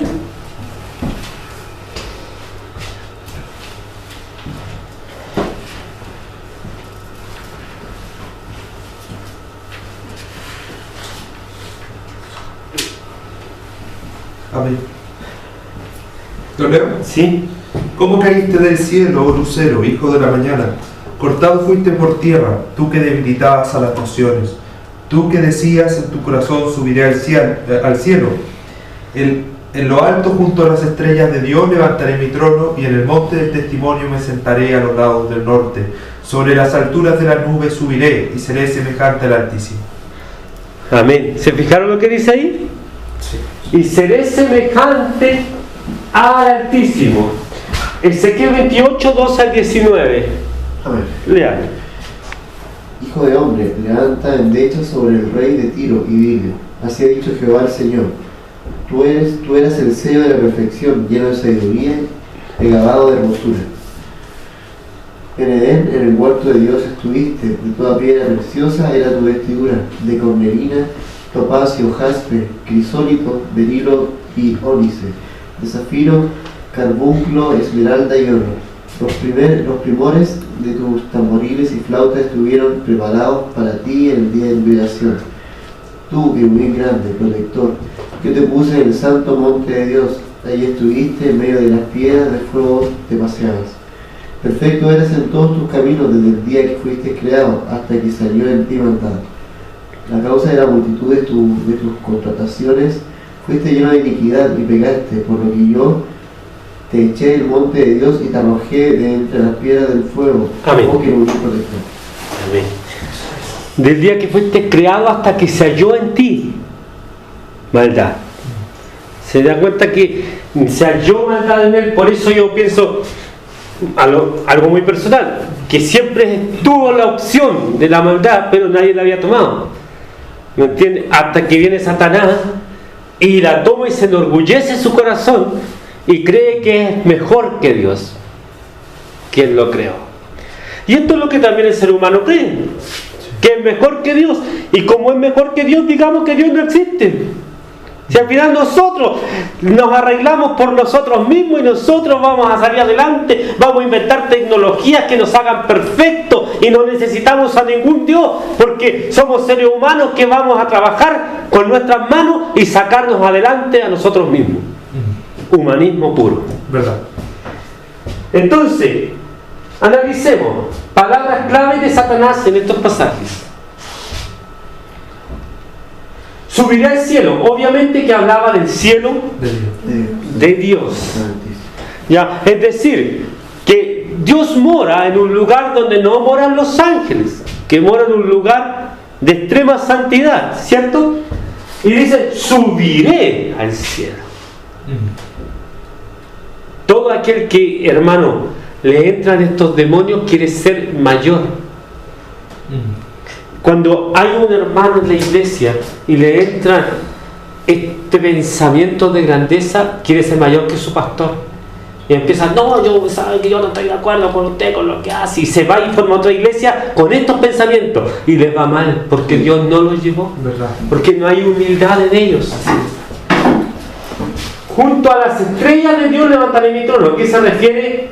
A los ángeles. Junto a las estrellas de Dios levantaré mi trono. En el monte del testimonio me sentaré. Aquí expresa su deseo de tener un reino en la tierra. Isaías 2:2. Sobre las alturas de las nubes subiré. Aquí expresa su deseo de gloria sobre lo creado y ser semejante a Cristo cuando vengan las nubes del cielo. Seré semejante al Altísimo. Aquí llega el clímax de sus pretensiones, pero además reconoce que nunca será igual a Dios, sino que desea ser semejante, cosa que Dios nuestro Señor nunca permitirá. Semejante, adjetivo que se asemeja o se parece a alguien o algo, con sentido de comparación o ponderación. Eso es semejanza. Él nunca dice ser igual a Dios o superior, ser semejante a Dios. ¿Cierto? Y Satanás es, hermano del Señor, el que viene a engañar a Eva. El origen del pecado en la raza humana. Algunas explicaciones del porqué del pecado. La ciencia de hoy nos dice que el pecado se debe al entorno en el cual vivimos y que si limpiamos la sociedad ya no habrá pecado. ¿Cierto? Si nuestro padre Adán y Eva no hubieran pecado, nosotros tampoco pecaríamos. El pecado es necesario para que se muestre la misericordia de Dios. Si no hubiera pecado, no podríamos amar a Dios. El árbol de la ciencia del bien y del mal contenía el pecado. ¿Ya? Pero esto era por un acto de desobediencia. ¿El árbol de la ciencia era un manzano? ¿Qué piensan ustedes? Hay muchas canciones que dicen que por la manzana fue que estamos comentando. Yo no sé quién inventó eso, hermano.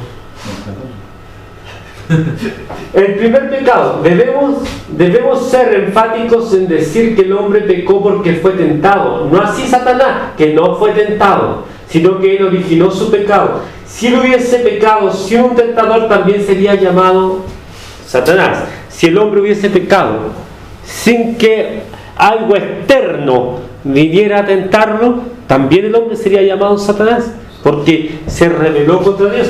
Pero acá, hermano del Señor, Satanás tentó a Eva. ¿Tentó a Adán Satanás? No. Ojo con eso. Tentó a Eva. Y Eva convenció a Adán de que era bueno. ¿Ya? Entonces, hermano, es interesante eso, porque Adán en sí mismo no fue tentado por el diablo. Pero ¿a quién le pidió cuenta a Dios? A Adán. ¿Cierto? Le pide cuenta a Dios a Adán. ¿Por qué le pide cuenta a Adán si no fue Adán el que fue tentado? Porque era responsable. Porque Dios lo creó a él como el sacerdote del hogar. Sí.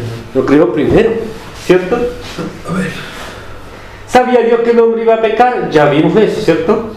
Por supuesto que sí. Dios es omnisciente.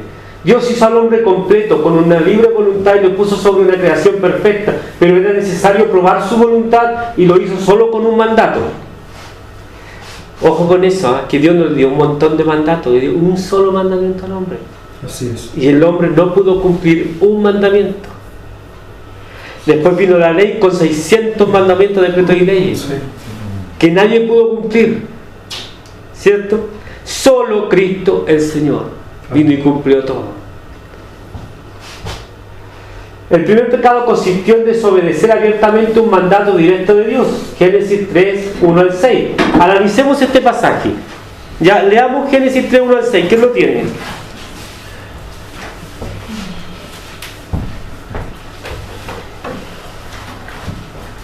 ¿Lo tiene? Lea.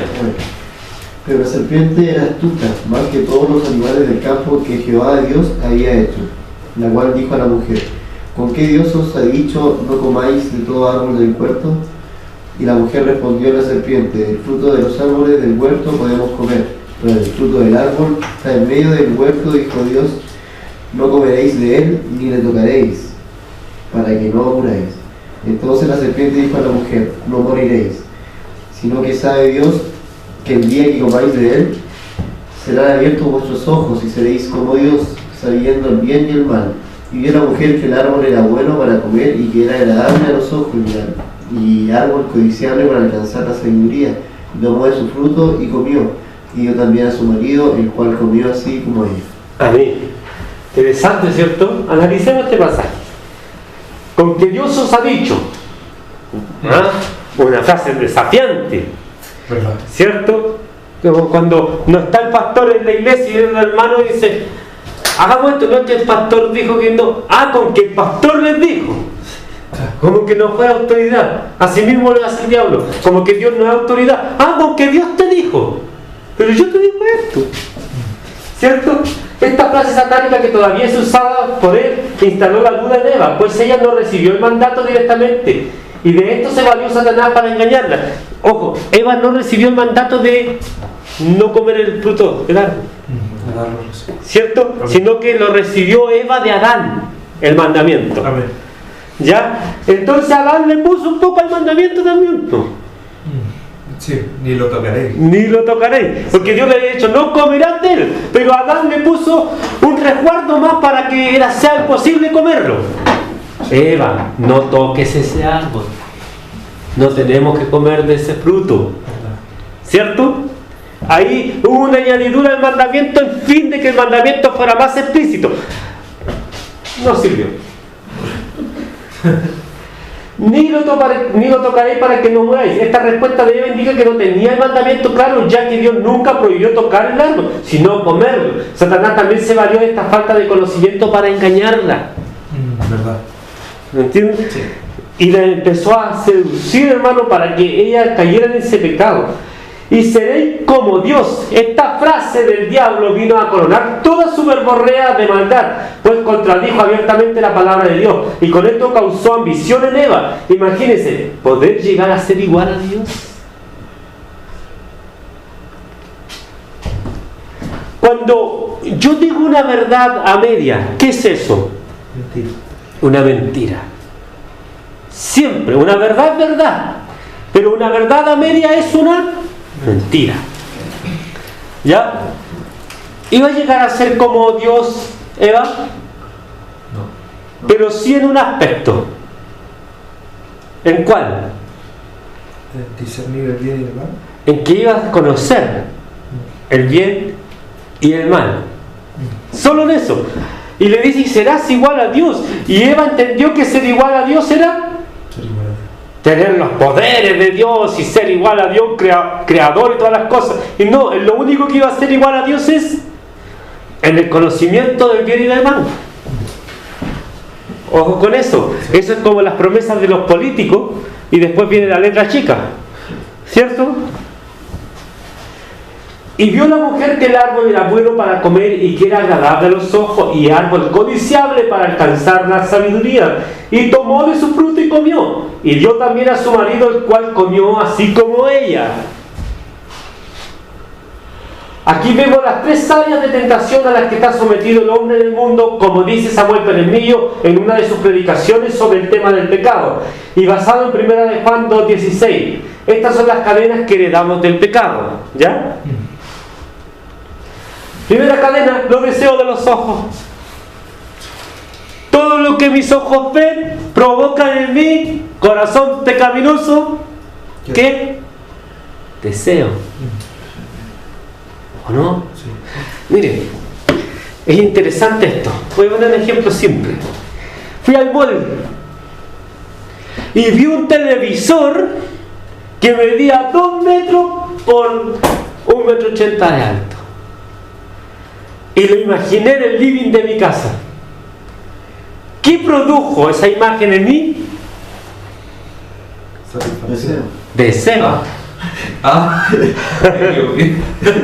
Produjo en mí deseo. El deseo que entró por mis ojos.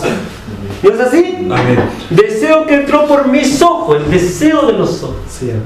Ahí dice, los deseos de los ojos. Mis ojos son ventanas al mundo. Amén. Están siempre deseando. No se sacia el ojo de ver, dice el proverbio. ¿Verdad? Amén. ¿Cierto? Sí. David, estando un día, hermano, de feriado para él, caminó por el terrado de su castillo, dice la Biblia, o terraza, como pueden llamar otros, por la terraza, y vio a lo lejos una mujer bañándose. ¿Qué produjo esto?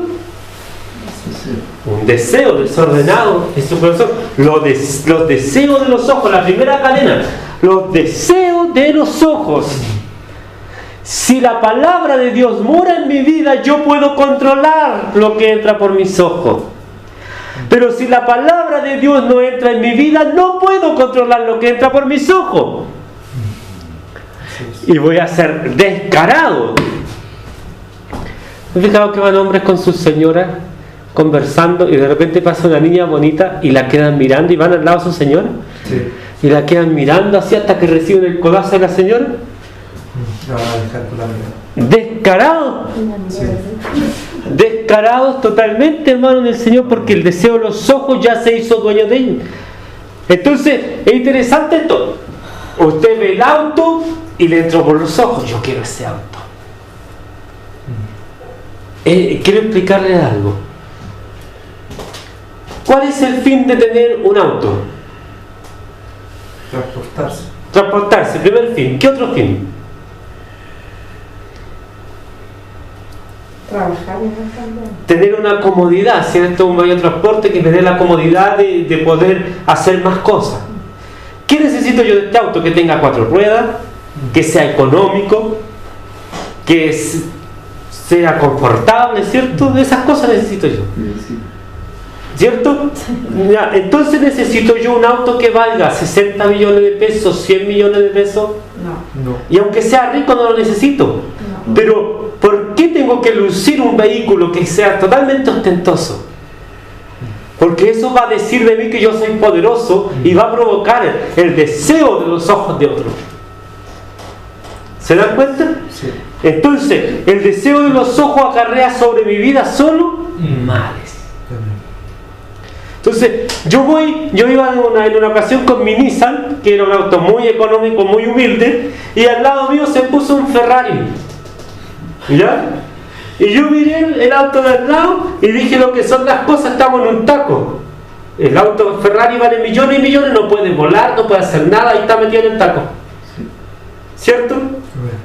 Si le dan un topón, millones para arreglar el topón. Si a mí me dan un topón, no me doy ni por aludido en mi auto. ¿Ya? ¿Qué quiero decir con esto?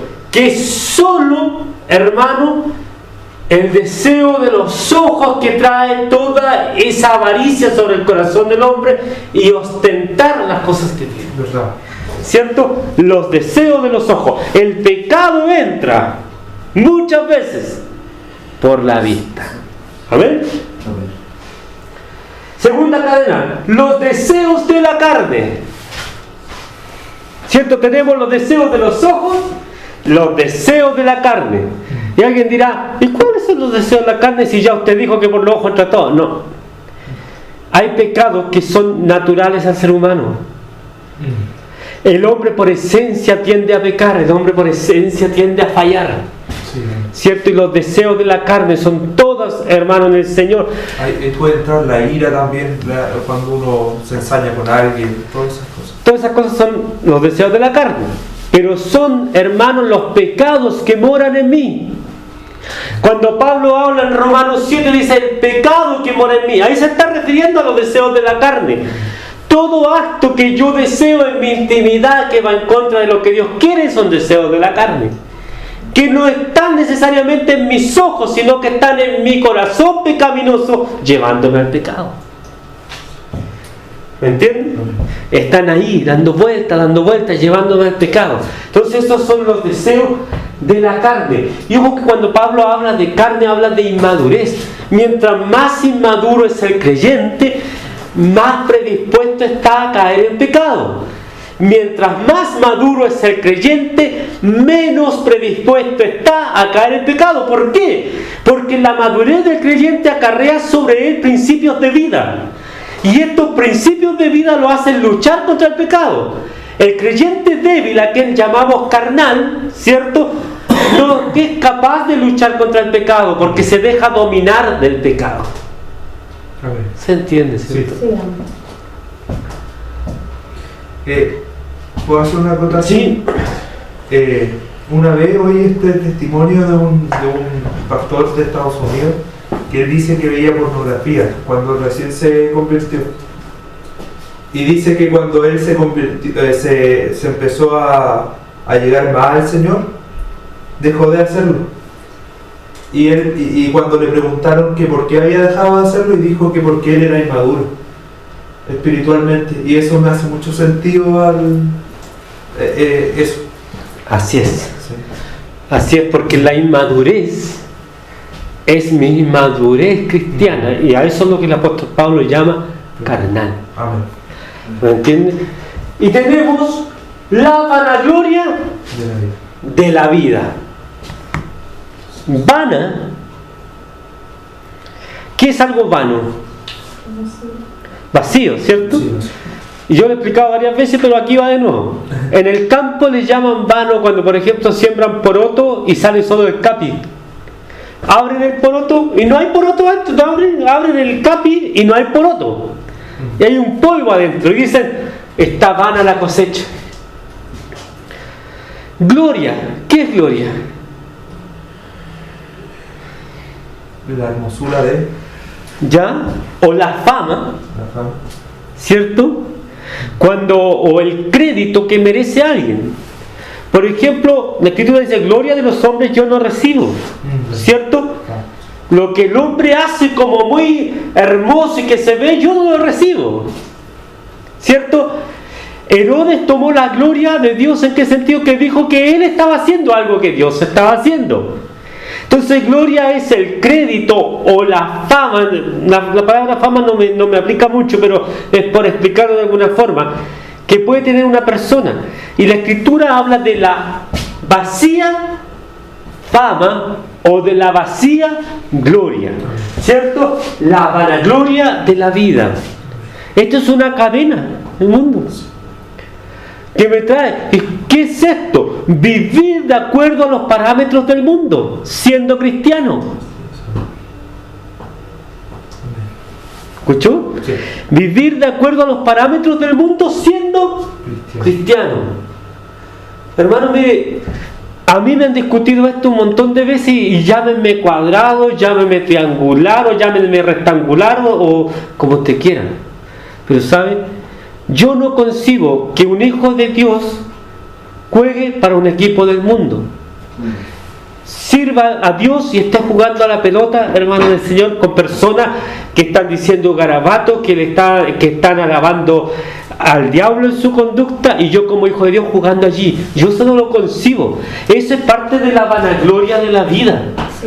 ¿Me entiendes? Hacer las cosas que hace el mundo para sentirme contento con el mundo y que no los molesto. Y por otro lado, servir a Dios. No puede ser querer tener las mismas cosas que tiene el mundo, hermano, en el Señor, y vivir de acuerdo a estos parámetros que el mundo tiene. No lo puedo entender. A ver. Si nosotros estamos en el mundo, pero no somos del mundo. Entonces, esto le cuesta a los jóvenes entenderlo. Les cuesta entender que si va a jugar un partido de fútbol, por más que me diga que es deporte, yo le digo el ambiente en el que se da el partido de fútbol no es de Dios. O si va a jugar al billar, o si va a jugar a esto otro, o si va, hermano, en un grupo de amigos, no, así que voy a salir con un grupo de amigos y yo no tomo, pero ellos toman. Ellos toman. ¿Y qué hace usted ahí? Es que sabe que quiero tener estas zapatillas, hermanos, de la última marca. ¿Por qué quiere tener las zapatillas de la última marca? Un par de zapatillas normales le vale 30.000 pesos y de la última marca le vale 90.000 pesos. Y le van a durar exactamente lo mismo. La vanagloria de la vida es andar con esas cosas, hermano, andar con el último celular, andar con el último modelo de auto, para que vean que soy capaz de qué. Si con una zapatilla humilde pueden durarle más y ser mejores zapatillas que las de marca. ¿Por qué tiene que tener el último televisor? ¿Por qué tiene que tener el último modelo de auto? Yo no digo que comprar un televisor es malo, comprar un auto es malo, pero comprarlo para lucirse es la vanagloria de la vida. Es vivir de acuerdo a los parámetros del mundo. Amén. ¿Por qué tiene que usted hacer eso? Sí, amén. Estas son cadenas del diablo, los deseos de los ojos, los deseos de la carne y la vanagloria de la vida. No proceden de Dios, sino del mundo. Sí, amén. Ayúdanos. ¿Es así? Amén. Entonces, es interesante, hermano, esto. Sí, amén. Esto no procede de Dios. Yo puedo vivir en humildad. Hermano, no necesito tener ropa de marca. Ahora, si usted tiene el dinero para comprarse ropa de marca y lo quiere hacer, hágalo. Pero vea por qué razón lo está haciendo. ¿Me entiende? Porque yo he visto jóvenes pobres que juntan dinero para comprarse una polera de marca, para que todos vean, pero no tiene dinero para comprar una once mañana, pero tiene una polera de marca, para que lo vean. Entonces nace una industria de la marca pirata. Dice, oye, ¿sabes que yo tengo unas poleras de marca? Y valen 100, pero te la dejo a 20. ¿Puede ser? Imposible. ¿Y una industria pirata para qué? Para que el otro luzca una marca. ¿No es así? Y así muchas cosas son parte de la vanagloria de la vida. De vivir como vive el mundo, de ser cristiano aquí, pero vivir en todas partes como vive el mundo. Sí, Señor. Se dejó seducir por los ojos. Vive una vida carnal dentro de la iglesia y vive una vida ostentosa para vivir afuera y endeudado hasta no sé dónde, hermano, solo para dar una imagen de que usted es más de lo que realmente es. El Señor les bendiga. Hasta aquí llegamos con el estudio de hoy. El Señor les bendiga, mi hermano. Nos vemos la próxima semana.